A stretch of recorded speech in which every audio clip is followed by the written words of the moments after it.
Welcome to Expat Experts. Today's guest is Vashti Kanahele, someone who has one of the most powerful expat journeys we've ever shared. Vashti lived in Baghdad, Beirut, Phnom Penh, Lagos, and Curaçao, not as a tourist, but as a long-term resident.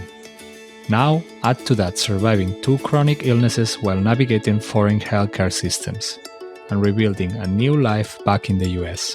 In this episode, we will explore her life, how she adapted, lived, and dealt with her chronic illness in all these countries. On top of that, we will talk about her book and coaching project, Passports and Parasites. So sit back, relax, and let's explore this expat experience together. So, really happy to have you here, Vashti. Welcome to Expat Experts. Welcome. Thank you so much for having me on. You lived in a lot of places, so I think this episode will be one of the long, as we say in Spanish, dark coffee for coffee drinkers, let's say this, hardcore thing. But maybe we start from rewinding a bit and then going to your origins. I think you are from the US, correct? Yes. Yep. I am originally from Washington State on the west coast of the United States. Nice. And what bring you to the first move abroad? So my husband's job, that's why we have so many moves, which I know we're going to talk about.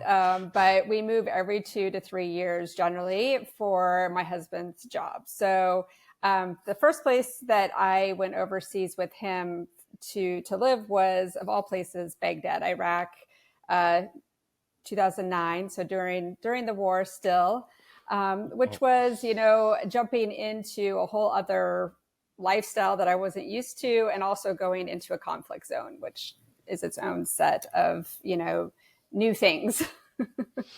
Wow.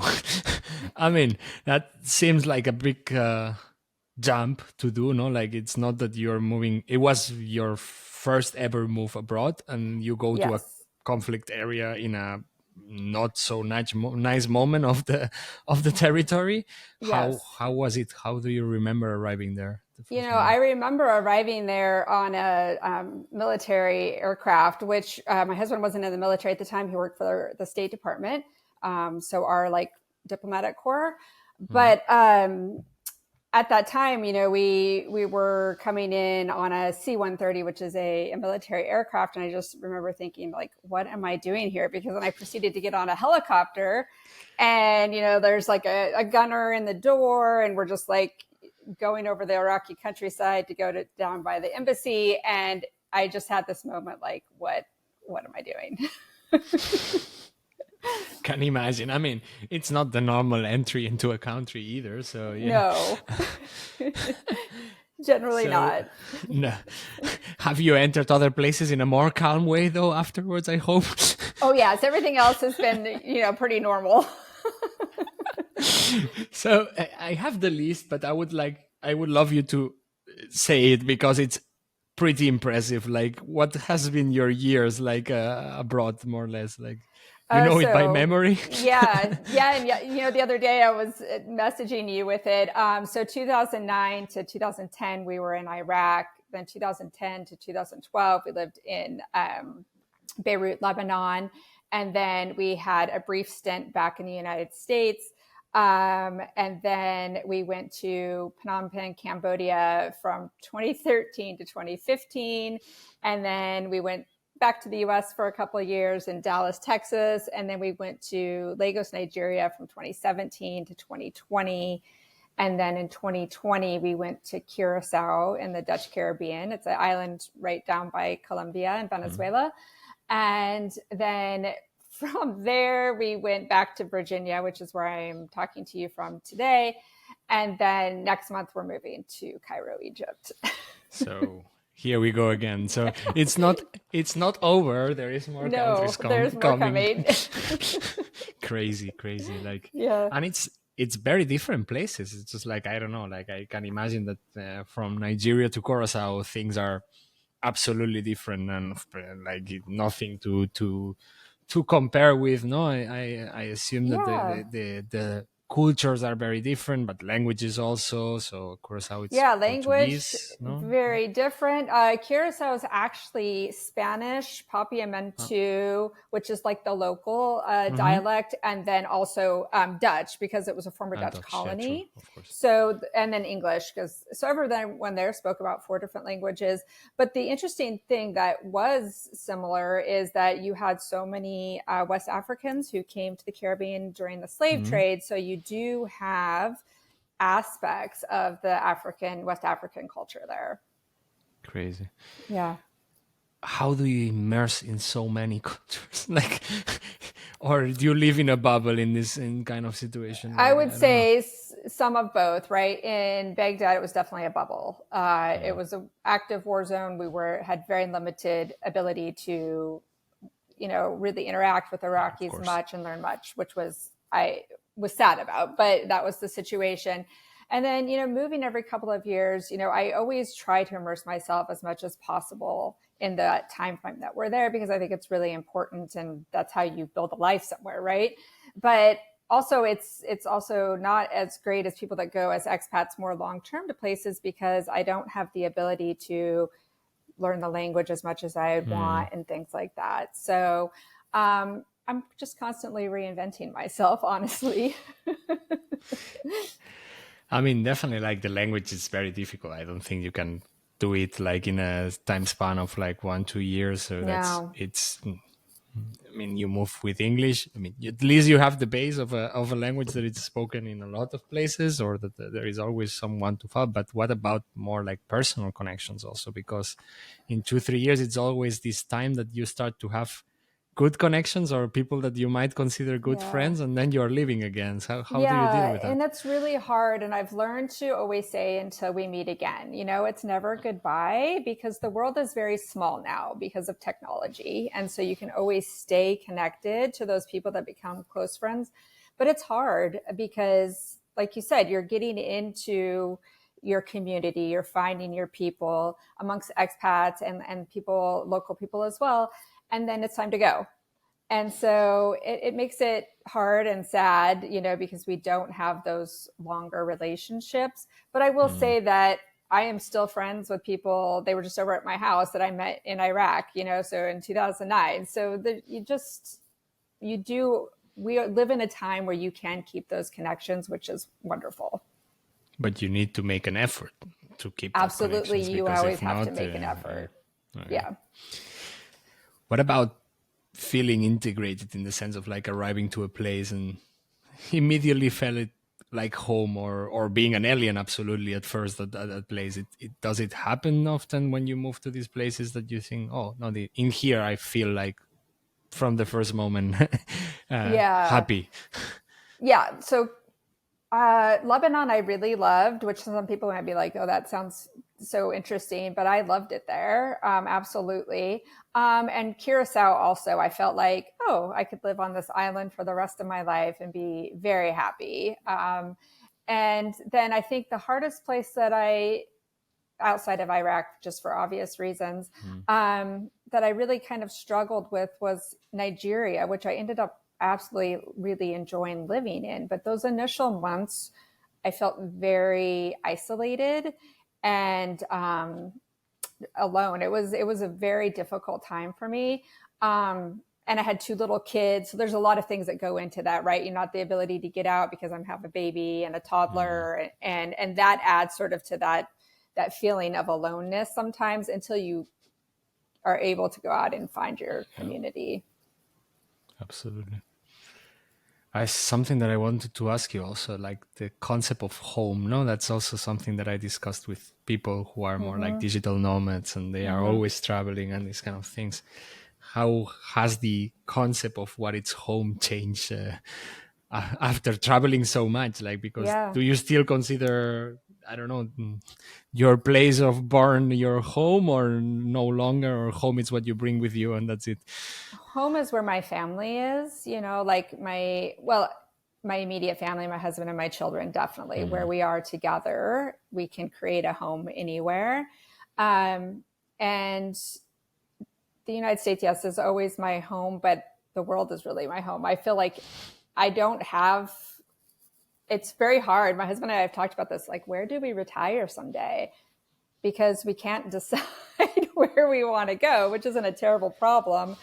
But we have been so many places that we feel comfortable living long term that it might not be here, you know? And so it's just kind of, home is where my people are. Nice. Which is also interesting. And I want to definitely ask about it. Like, you are a mother who had the children abroad. So it's normally not an easy process, or especially if you don't speak the languages. Definitely we will talk about healthcare systems and the whole reason why you have a book at the end. No? Yes, exactly. But how is it for your children actually to be moving so constantly? I mean, for an adult, you take it, but from a child, it's either a game or it's like something complicated. And it's been a game until this move, honestly. Okay. This upcoming move to Egypt. I now have a almost 13-year-old and a 10-year-old, and they have made, friendships, and it's hard for them to leave now. And my oldest is equal parts excited and sad because she loves to travel. That's all she's ever known, and so she's like, when do we go to our next country? And, I want to see more of the world and things like that. And my youngest is just a little bit sad, and so you have that feeling as a parent. What are we doing? Are we doing the right thing? Conversely, they've seen so much of the world that they see it through a different lens, which I think is really important, especially in this time. And so, they know what it's like to not have access to food and basics, and see kids that don't have that access to things that we take for granted every day. Yeah. And so I think that's really important. But there's also this drawback of the upheaval of moving them once again. Yeah, of course. I mean, and kids, they take things differently also. Of course, like that's different. It's difficult to imagine what they are thinking, all the time. Right, so. Yeah. I mean, we know how to process it, and it's still hard. Right? Absolutely. If it's difficult for us, I don't know, like, I imagine it harder. Or maybe it's not like that. Maybe it's easier for them. I don't know. Let's see. We just don't know always. And so it makes it a little bit tough. So what about your daily life in these countries? Because at the end, I assume your husband needed to go to work into an office in every place where you move. And then did you work during that time, or you were on your own? And what were you doing?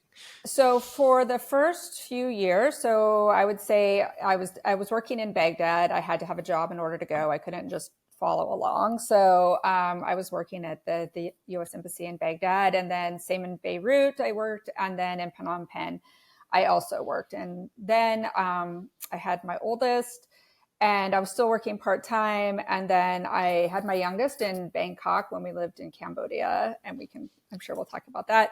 And so I did work those first few years, and then I took some time away, mostly when we moved to Nigeria.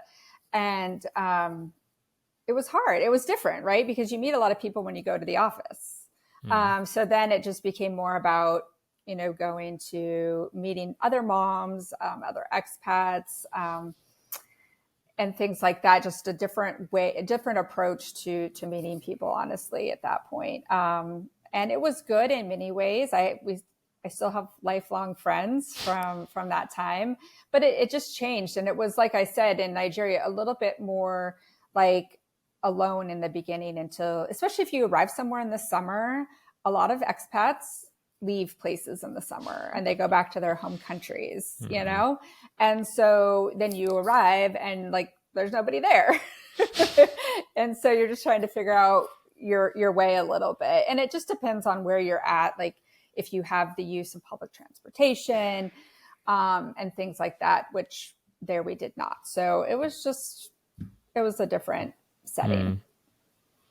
What's the thing that impacted you the most, or the country that you say, okay, like not culturally wise, but you arrived there and you said, okay, this is not what I was expecting of this country, even if you read it or research it, but then in the place was not like that at all? Yeah. So I would say two. Beirut, because in America anyway, Lebanon's always in the news as like this, like, you know, sort of hotspot of terrorism, et cetera, et cetera. And I got there and I was like, this is this amazing, like cosmopolitan, you know, very, you know, metropolitan, beautiful city with beautiful people, beautiful culture, everything. I loved it. Then when we got to Nigeria, this is what I would also tell people, is not to have these like sort of preconceived ideas about places. You know, I was like, I didn't know what to expect. The beginning was hard. And then I found this amazing community that I didn't want to leave, you know? And so you just don't know how something is going to be from that moment that you get there and how it sort of transcends, and then you have to leave. But those were two different places where I just didn't quite know what to expect. I guess you never know what to expect. But just if you're looking from like media perspective, they were vastly different. Okay. So what it's arriving to the media in US were not what you found in there. Like it's like a different perspective. Both were lovely places. Cool. Just very different. So maybe we touched a little bit of the health challenges that you had. I mean, I wanted to touch the health from two perspectives. The first one is like giving birth in two different countries that are not your home.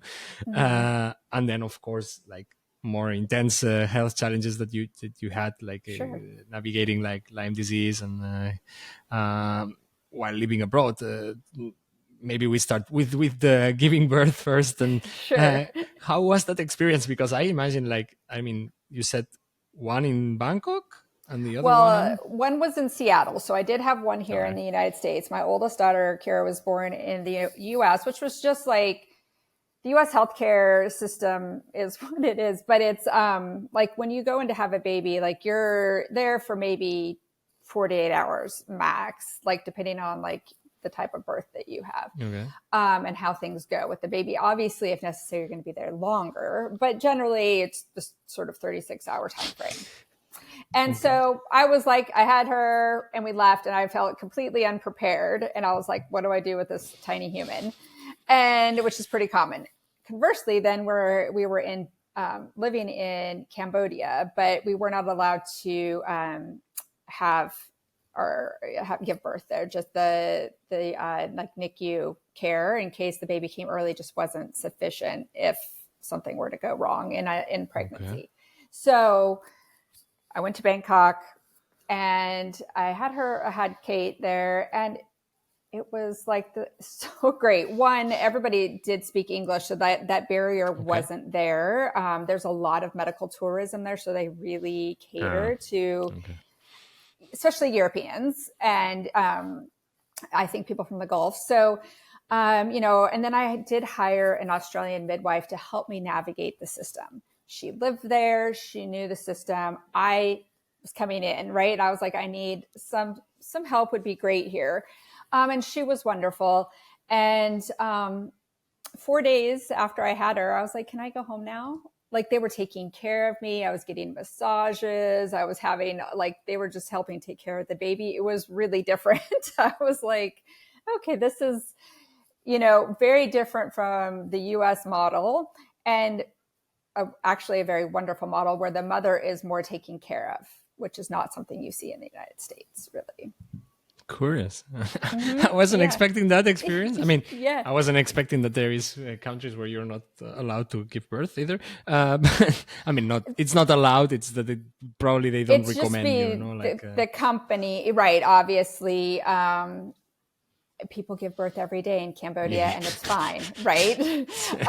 But just for my husband's work, they were like, we would prefer that you know, either go back to the meeting US. certain criteria or whatever. Or go to this area where they have high risk pregnancy. They can facilitate that. So that was really why. It's always like kind of a weird thing because people have babies everywhere, every day.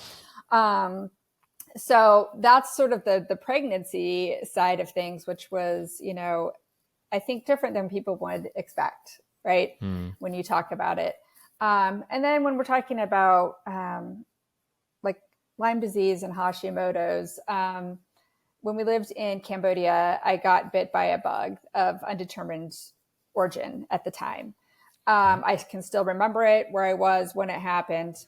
And it just didn't heal. I was pregnant, so we just didn't know like kind of what was going on. And after I had Kate, it just still didn't heal. I was tired, and I was like, okay, I have a baby, but I kind of know the difference between motherhood, new baby fatigue versus like this feeling that I'm sick, but I can't figure out like what's going on. And so I ended up coming back to the United States because we just couldn't figure out what was going on. And that's when I was introduced to naturopathic medicine, and I met a doctor in Seattle who really, well, actually diagnosed me with it, based on lab tests and other things like that. But that was the sort of the beginning of the journey. But then I had to leave again, so it wasn't like I could stay and be with my care team and really dive into it. I mean, I was walking around with all the medications, all the supplements, all the things, but I was still, basically on my own.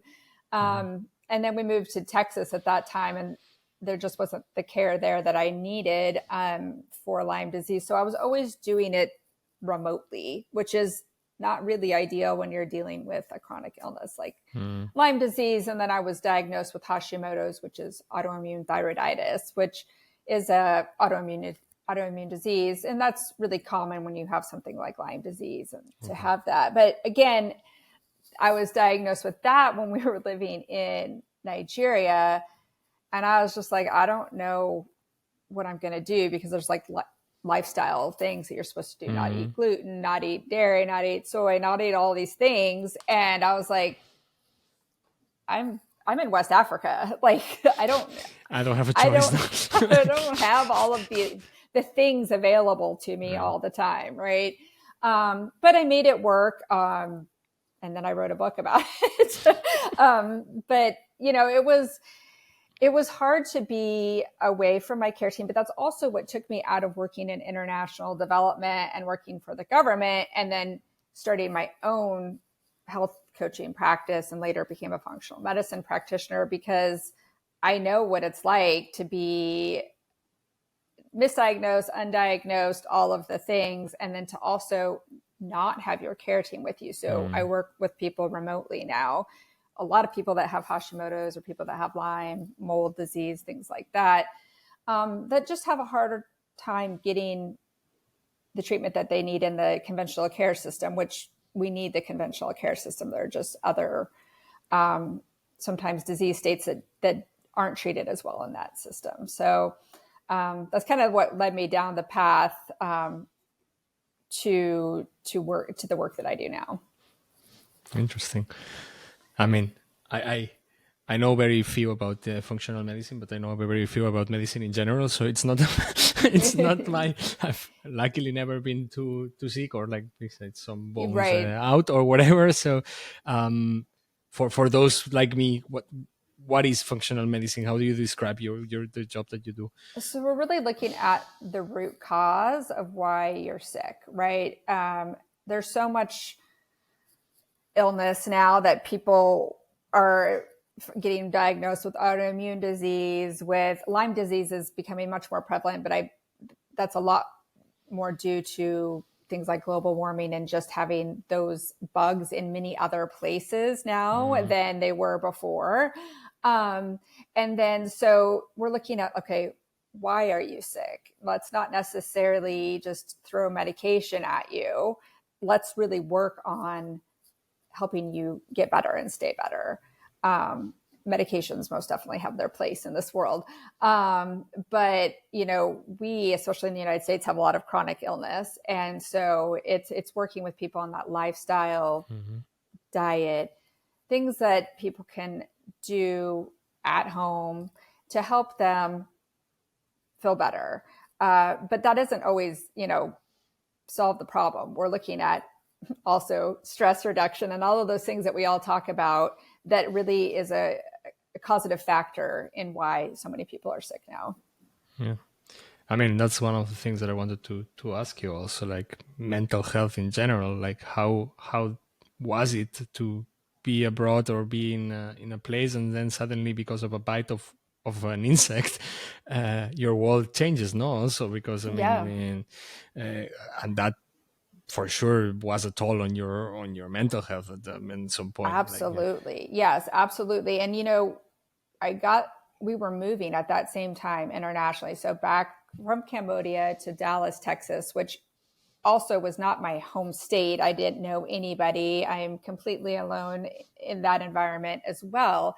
And my husband was traveling all the time for work. And so I was there with a baby and a 2-year-old, and I was really, really sick. And it was a very difficult time. Just mental health wise, I just never felt good. And when you don't feel good, your mental health really isn't great either, you know? And so I struggled. I won't say that I didn't. And so I was lucky enough to have like my mother-in-law and my mom come and help me, because I thought I could do it all. We're told, push through, do it all. You know, you've got this. Don't complain. And then one day I was just like, no, I can't actually do all of this on my own. I'm struggling. And so, I was lucky to have my mom and my mother-in-law be able to come and help me during that time. But it's just something that I think that needs to be addressed more often in people, even if you're not chronically sick, just in general, the amount of mental health issues that we see in the world because of stress and life in general. And we're just told not to deal with it. And especially in the world that I live in, and we're how do I put this? Mental health was not always something that there was no awareness. There was not a lot of awareness. Yeah, absolutely. I think most of us from, unless the new generations, maybe they are changing a bit, but our generations, everything was like, I don't know, like psychologists and psychiatrists were for mental problems, and that's it. And this whole like pushing and things, and okay, you are sad, just be happy, and things doesn't work like that. It's not that easy, exactly. Unfortunately, it would be very nice to be just like, okay, I force myself to be happy and that's it, and then that solves all of my problems, but it's not the reality. So but it's not how it works, right? No, absolutely not. So I think there's so much more awareness around it now, and that's good, where, hopefully the younger generations will continue to carry that forward. Nice.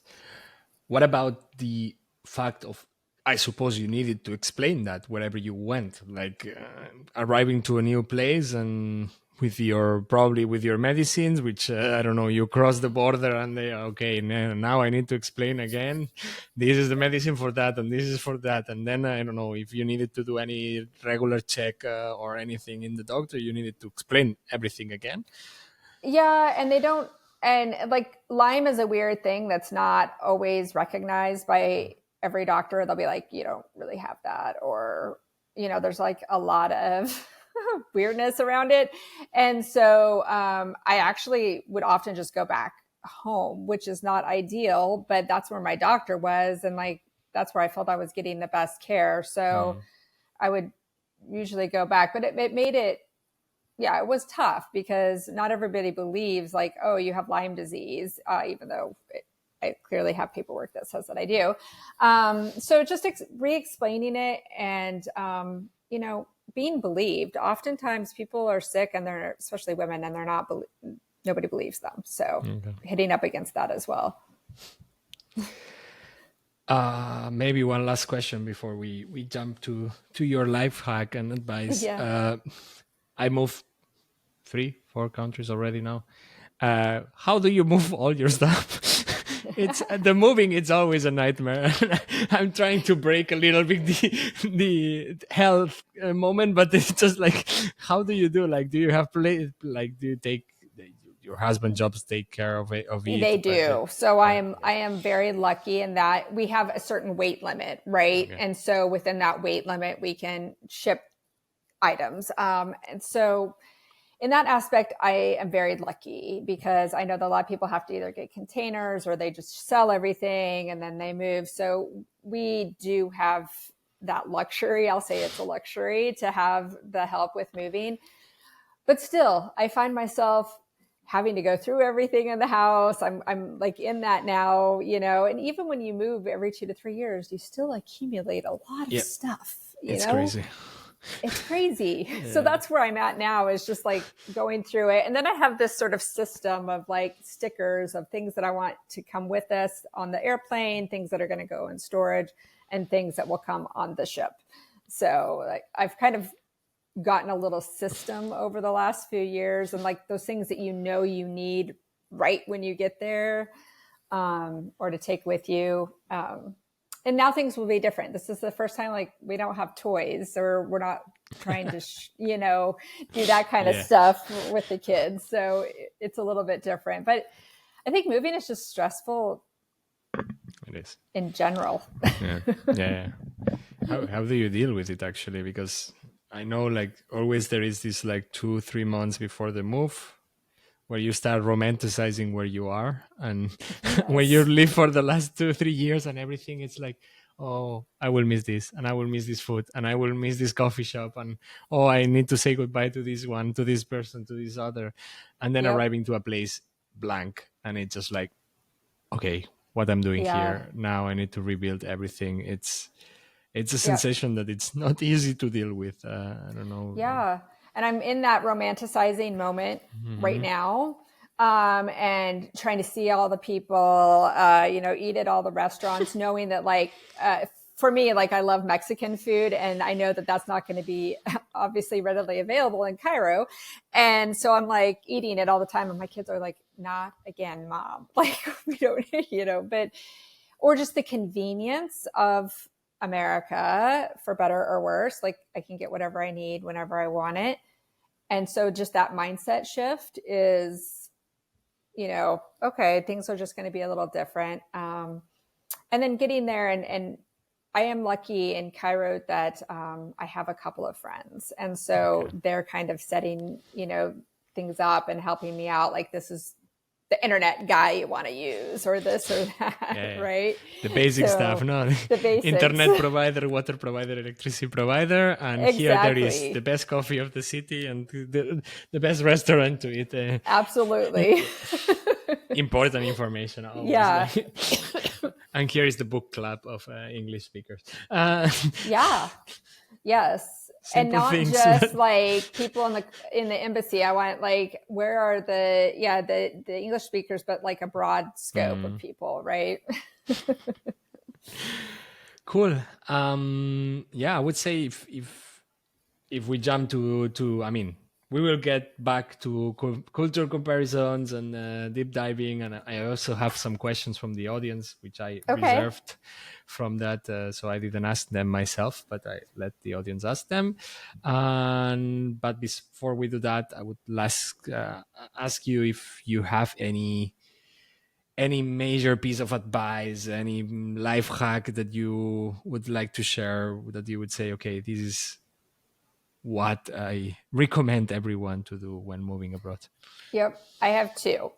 Be flexible, because if you think that everything's going to work like your home country or the place you've just been in, you're going to be upset more often than not, right? Like, because things are just different everywhere and they work differently. So try to be as flexible as possible, and, understand that things aren't going to be exactly the same, which is probably why you're moving too. It's part of the process.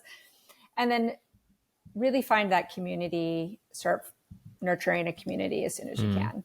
Hey there, everyone. I hope you're enjoying this episode so far. Remember that the best way to stay tuned with the latest episodes of the podcast is by clicking on subscribe in YouTube and in your favorite audio platform. For extra content and information, follow, like, and comment on our social media and visit our website, expatexpertspodcast.com. Thank you for supporting our podcast, and let's continue with the episode. Good. All right. Then I would say that we jump to game time, as I call it.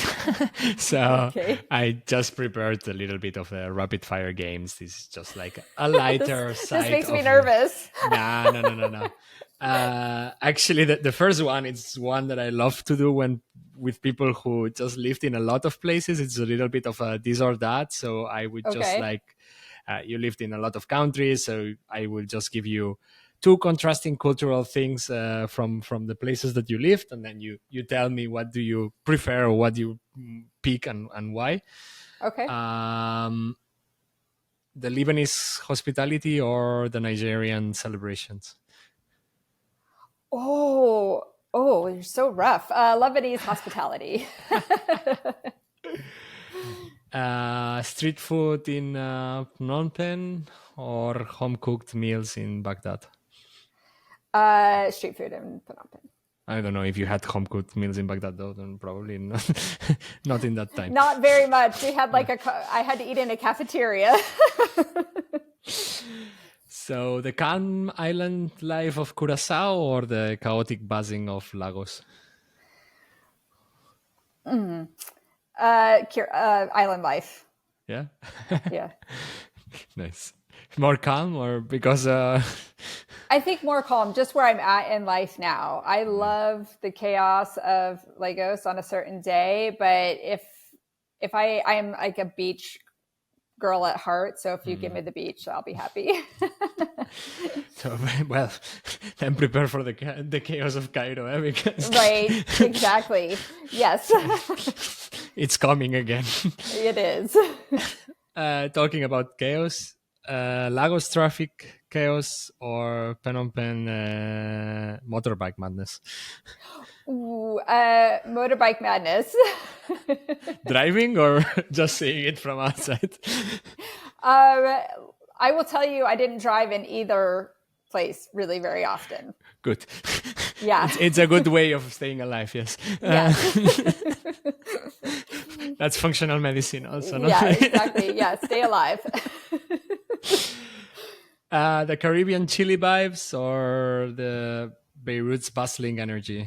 I suppose it's more or less the chilly vibes. Doctors with a prescription pad or healers with herbs and natural? Healers with herbs. Yeah? Yeah. Then I have negotiating in a market in Lagos or navigating bureaucracy in Lebanon.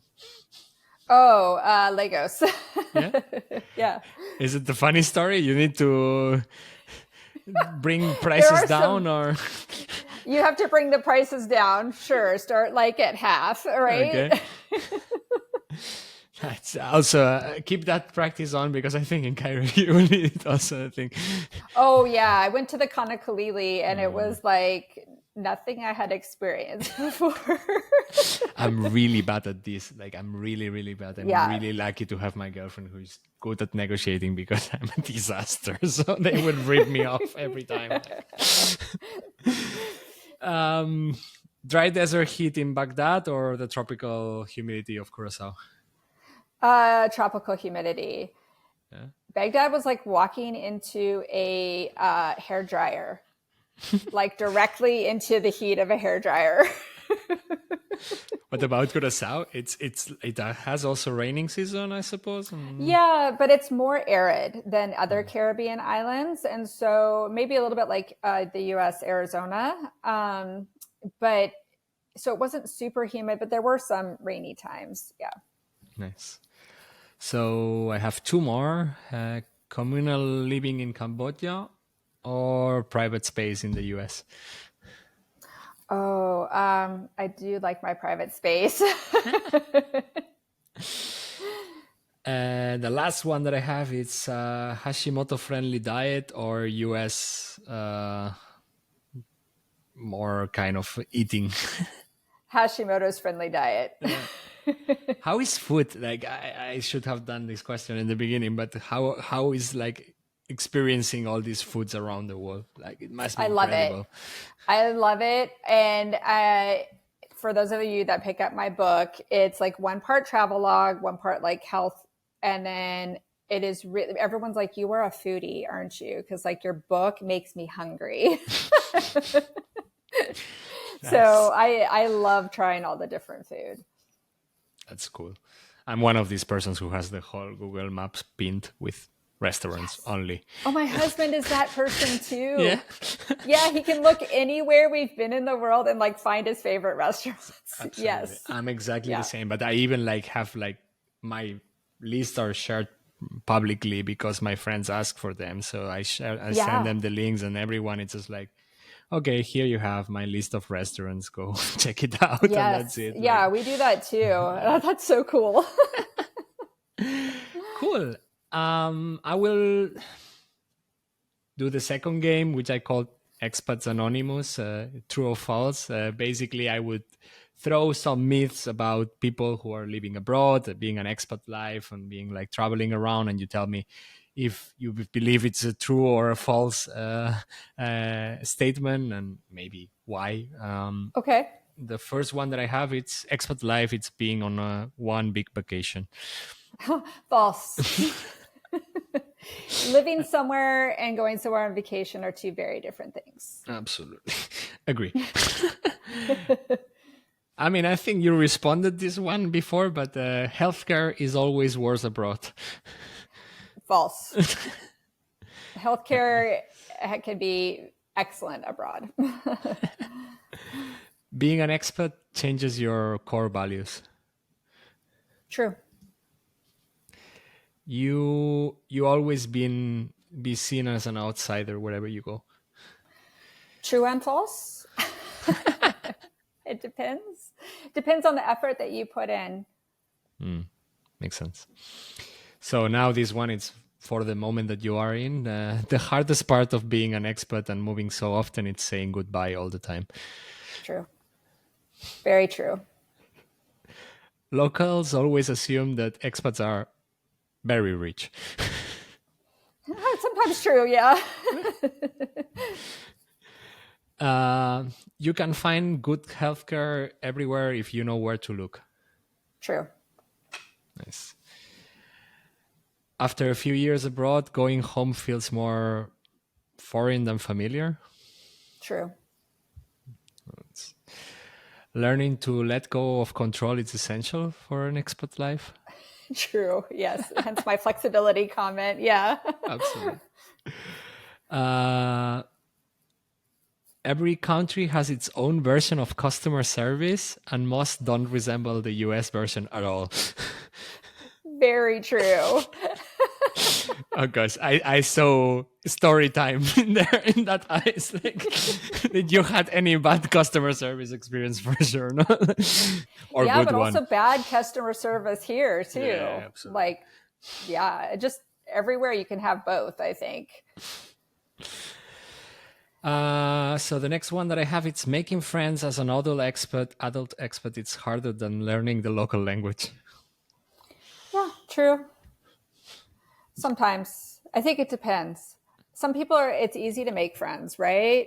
That's a really tough question. But I know we're not in it for the conversation, but I would say No, go for it. It can be challenging as an adult. Some people have a harder time making friends than others. But like Arabic is super hard language to learn. Exactly. Depends on the language also. No? Yeah.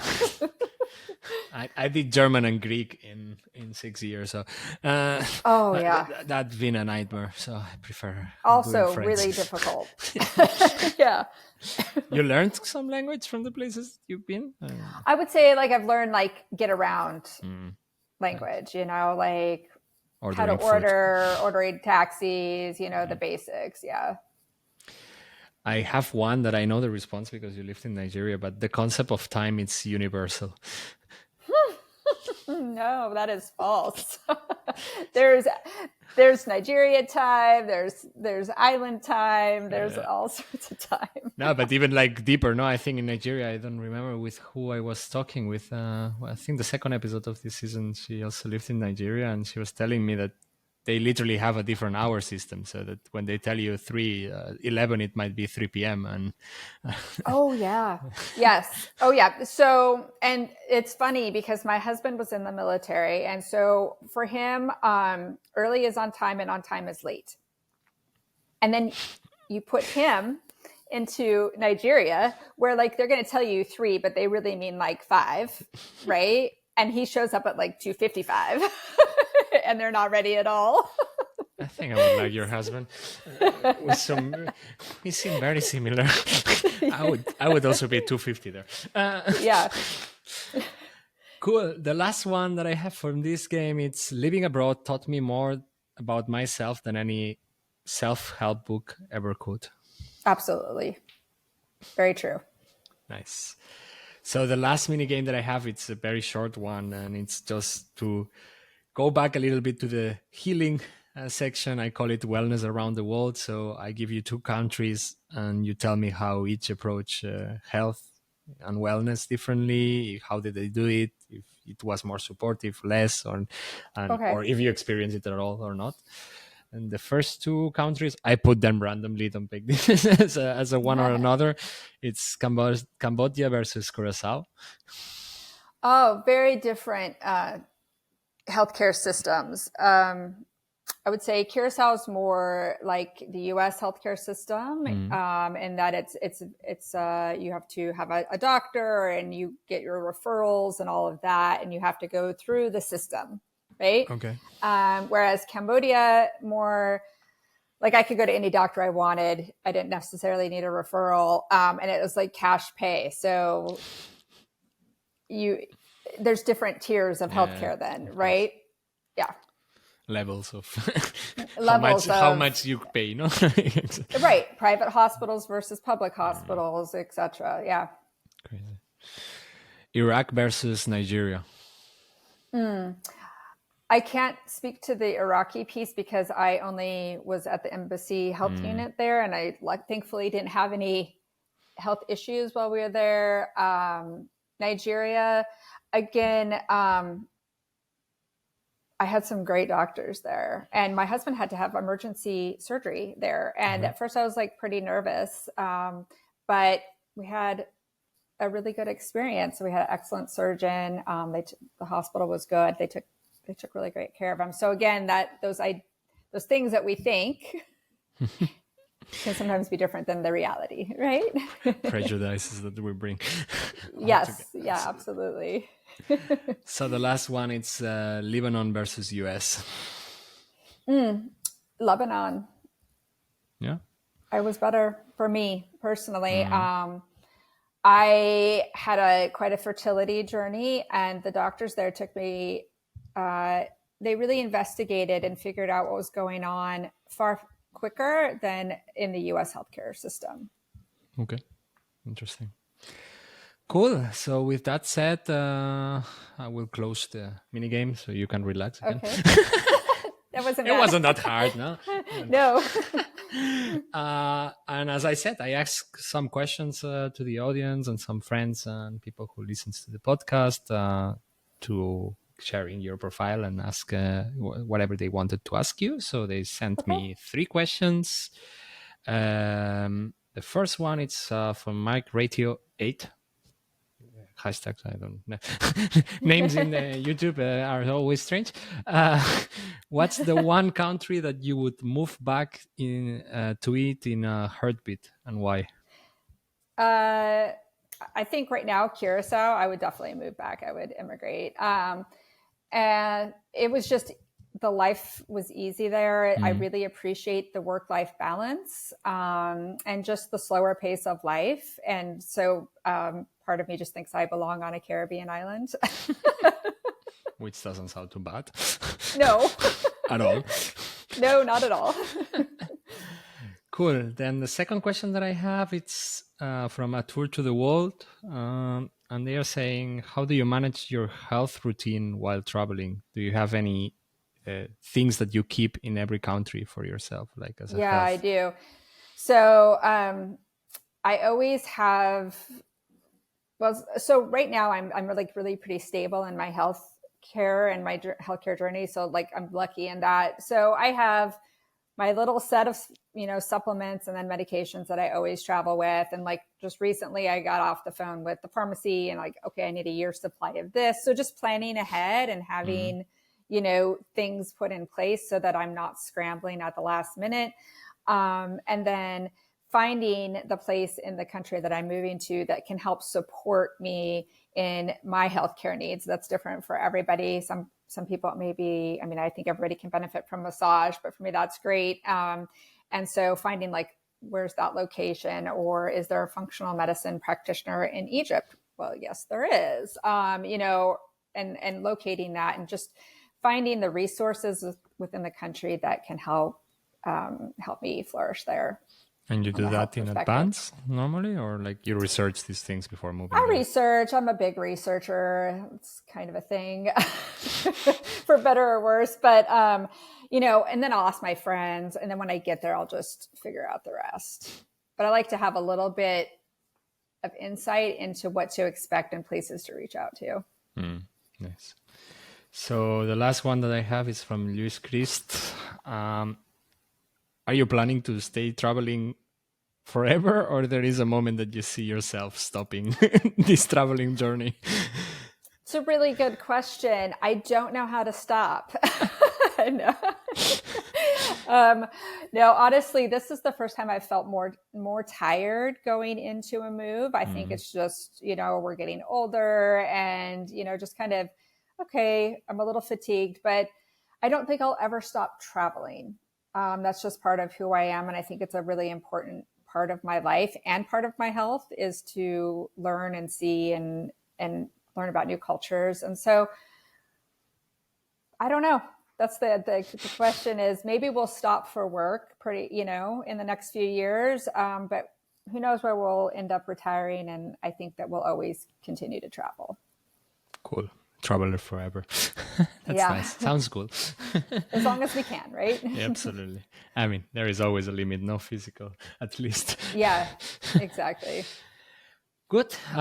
So with that said, I would would like to give you the stage to share with the listeners a little bit about your book, about the platform like Passports and Parasites. What are you working on? Like where they can find you and connect with you, of course. Sure. So I wrote this book called Passports and Parasites, and it really is a sort of travel log and life log of like the last 15 years of my life. So it starts as, we fly into Baghdad. And it really is, I wrote it to encourage others to travel, to see the world. And for those people that are having health issues, how I overcame those health issues. And for those people that haven't traveled, to give them that sort of insight into life, as an expat, but also if you just want to go and see the world, you can go and travel. So to really bring that to people, because I know there's a lot of people that want to travel or want to live overseas, but they don't know what that means really, and so that's part of why I wrote the book, was to be an inspiration to others. And it really, if you want to know more about all the places that we've lived, each chapter is a different place that we've lived. And so they're kind of long chapters, they're broken up, but it's gotten, it's a fast read. People are like, wow, this reads like, a thriller or some like movie that I would watch on TV. So if you're looking for adventure, it's a good book. And you can find me at VashtiKanahele.com and on Instagram at Vashti Kanahele.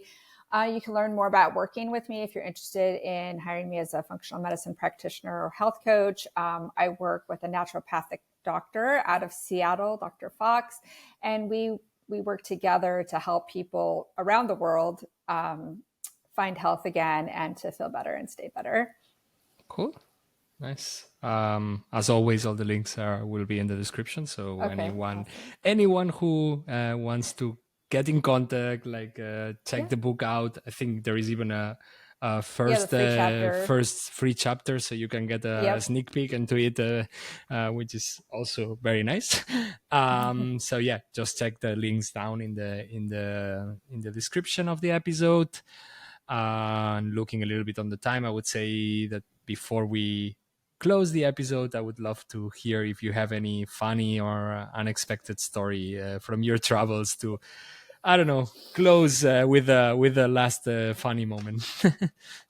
I was talking to my husband about this because I was like, there are a lot and I don't know what to say, but he was like giving me a bunch of different ones. And just a funny anecdote, because you talked about like in the notes, like any encounters with wildlife. And so when we lived in Curaçao, it's a lot of indoor, outdoor living. I just sort of kept the doors open, and we would often have birds or whatever fly in. And anyway, but one day I turned and there was this very large iguana, which are very big lizards, right?